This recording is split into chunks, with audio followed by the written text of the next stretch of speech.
Étienne, on est dans le rouge, le CAC perd pratiquement 0,6%.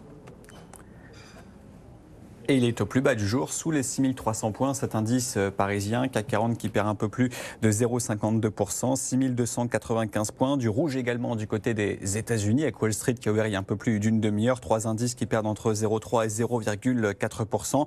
Vous l'avez dit, les données qui sont toujours très solides du côté des États-Unis. Rapport ADP sur le marché de l'emploi qui a été publié avec 239 000 créations de postes le mois dernier, soit bien plus que les 195 000 attendus. Alors ça sera un chiffre à confirmer vendredi avec le rapport officiel du ministère, mais ça montre bien que malgré les hausses de taux, malgré les actions de la Fed, on a une économie qui est toujours très robuste, qui bien sûr ne facilite pas la tâche de la Banque centrale américaine et surtout des marchés qui depuis plusieurs semaines anticipent un pivot de cette Fed. Ça sera bien sûr à suivre ce soir, 19h communiqué de la Fed, puis ensuite conférence de presse de Jérôme Powell à 19h30.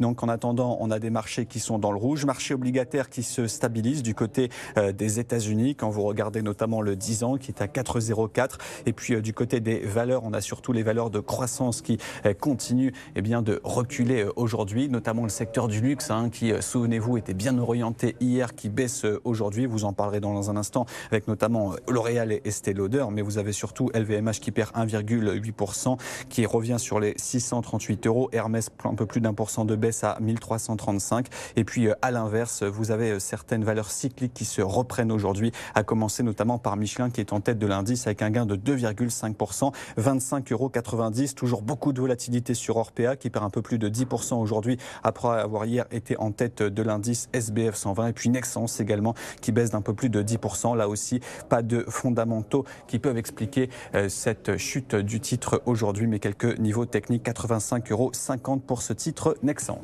Merci Étienne, vous restez